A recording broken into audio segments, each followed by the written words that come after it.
Oke, kita semua tahu nama-nama besar di Land of Dawn. Tapi hari ini, kita bakal kupas tuntas salah satu karakter yang paling fundamental, paling penting bagi Kekaisaran Monian, Sylvana, sang putri kesatria. Yuk kita gali lebih dalam, siapa dia sebenarnya? Gini deh, di Kekaisaran Monian itu ada 3 pilar utama. Kalau kita bilang Tigreal itu perisainya, tameng yang paling kokoh, terus Fanny itu pedangnya, serangan mematikan yang tak terduga. Nah, Sylvana, dia itu jiwanya. Dia yang jadi pusat dari semua itu. Jadi perannya itu bukan cuma sekedar petarung hebat, bukan, jauh lebih dari itu. Sylvana itu ibarat napas bagi rakyatnya, jadi simbol harapan yang bikin mereka semua tetap kuat, bahkan di saat-saat paling gelap sekalipun.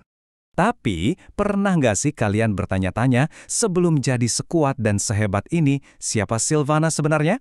Nah, untuk benar-benar paham, kita harus mundur sedikit, kembali ke masa lalunya, ke satu hari yang mengubah takdirnya selamanya. Jauh sebelum dia dikenal dengan tombaknya, Sylvana itu seorang putri mahkota. Hidupnya, ya, seperti yang bisa kalian bayangin, penuh kemewahan, penuh harapan. Tapi semua itu hancur dalam sekejap mata. Coba bayangin suasananya. Lagi ada pesta ulang tahun adiknya, pangeran kecil yang dia sayang banget. Semua orang bahagia, semua orang bersukacita. Tiba-tiba, di tengah keramaian itu, adiknya diculik oleh iblis. Tragedi ini bukan cuma menghentikan pesta, tapi menghancurkan hati seluruh negeri. Nah, dari sinilah semuanya berubah total buat Sylvana. Rasa bersalah, rasa tanggung jawab yang luar biasa besar langsung menggantikan semua impian dan harapan masa mudanya. Momen ini jadi titik balik yang menentukan jalan hidupnya ke depan. Sebagai respons atas tragedi itu, Sylvana mengambil keputusan yang gila banget, radikal. Dia menolak takdirnya sebagai putri, menolak jalan aman, dan malah memilih jalan yang penuh pengorbanan dan bahaya. Yang perlu kita pahami, kekuatan Sylvana itu bukan warisan, tapi pilihan. Dia dengan sadar membuang semuanya, gelarnya, keamanannya, bahkan identitas lamanya. Dia memotong rambutnya, mendaftar jadi prajurit biasa, dan berlatih dari nol. Semua demi menjadi apa yang dibutuhkan oleh rakyatnya. Puncak pelatihannya itu ada di Biara Cahaya. Ini bukan sekedar gym atau tempat latihan fisik ya.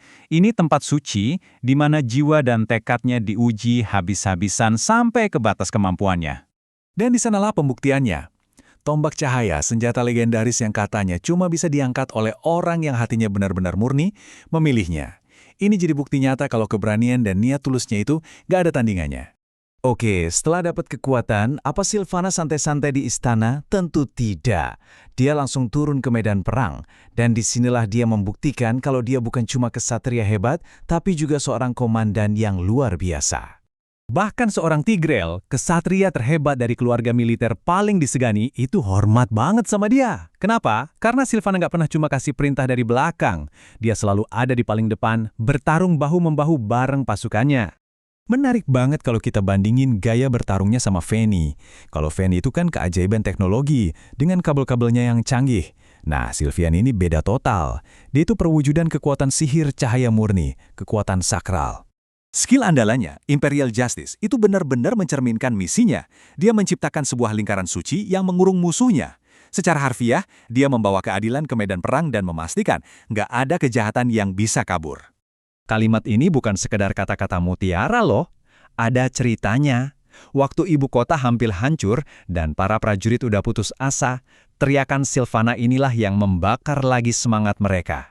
Kalimat ini jadi semacam lagu kebangsaan perjuangan buat seluruh rakyat Monian.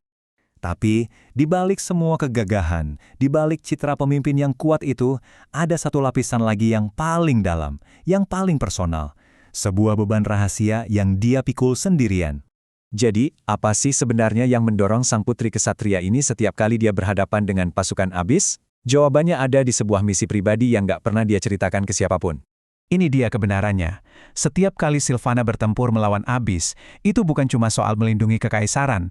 Buat dia pribadi, setiap pertarungan adalah kesempatan untuk mencari petunjuk, sekecil apapun, tentang keberadaan adiknya yang hilang. Jadi, inilah dua sisi dari Sylvana.